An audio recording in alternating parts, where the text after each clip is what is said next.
Hi, my name is Richie Cabo, and I am the director of a citywide nursery for the New York City Department of Parks.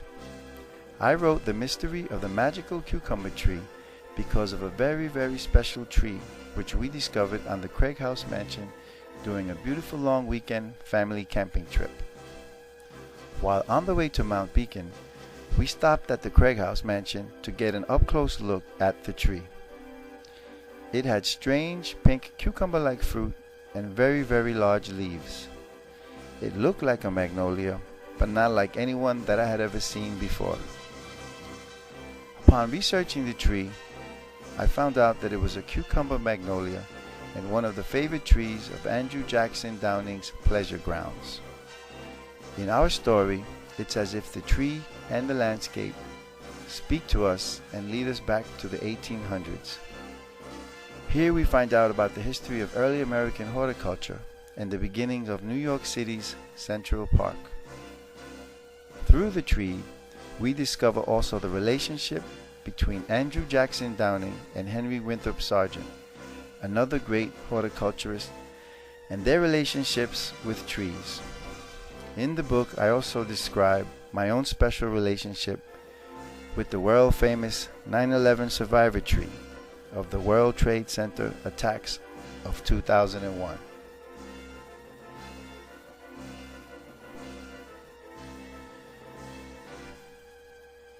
After I wrote The Mystery of the Magical Cucumber Tree, I realized that the book was not complete. I had to explain my relationship with the 9/11 survivor tree because, after all, that is the tree which taught me to look at all trees in a different light.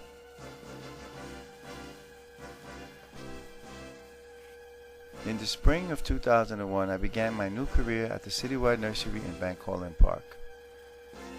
Only a few months after that, the World Trade Center was attacked.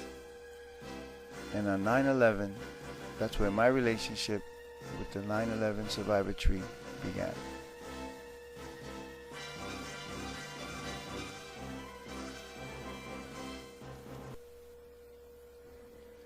On that day, 2 airplanes hit the World Trade Center towers, and one of the towers fell on top of the Calorie Pear, which was sitting in the plaza below.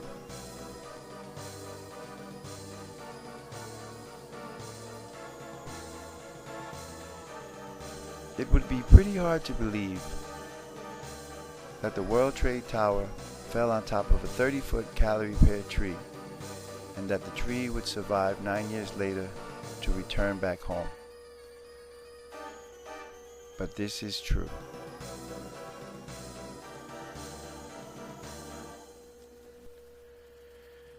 We were very proud at the Citywide Nursery to take part in the care and nurturing of the 9/11 survivor tree. In the background, you see the American flag flying. The 30-foot tree had become a 7.5-foot trunk of a Calorie Pear. And through our nurturing hands, the tree managed to come back.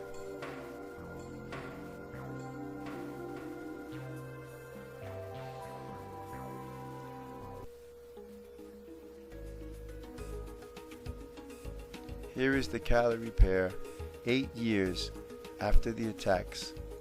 She's looking beautiful, and from a distance it would be hard to believe that this tree was decapitated on 2001. But to the right, you can see the bricks and stones which we placed as a monument to what happened that day.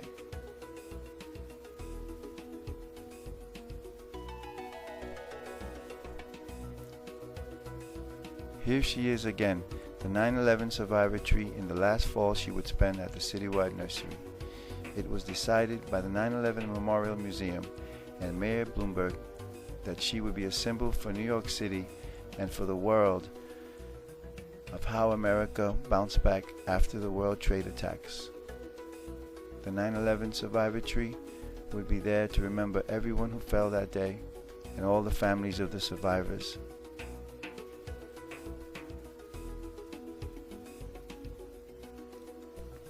The New York City Department of Parks and the 9/11 Memorial Museum worked hand in hand to ensure the safe return of the 9/11 survivor tree to Ground Zero.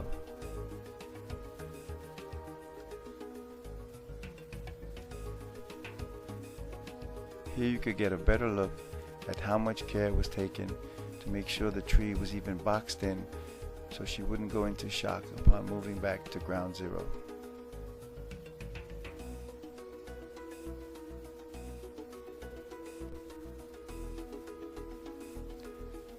She was lifted out very carefully with a boom to be laid on a flatbed truck and securely tied for her trip back home.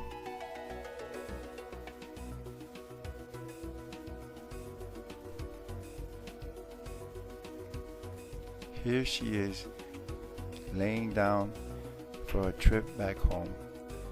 The mystery of the magical cucumber tree is an amazing story of how trees from the past can connect with trees from today, and how a horticulturist from today could learn through a tree about horticulturists from yesterday. And the important thing is that we try to teach the youth of today to take care of the trees for tomorrow. The book is designed for young readers and adults alike to motivate and teach about sustainability, organics, and taking care of the environment for the future. Enjoy.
In 2011, when President Obama announced to the world that we had caught up with bin Laden, President Obama returned to Ground Zero at the World Trade Center, and not too many words were said by him. But he did place the wreath to pay respect to all the survivors and to all the people who fell at the World Trade Center. And he placed the wreath at the foot of the 9/11 survivor tree.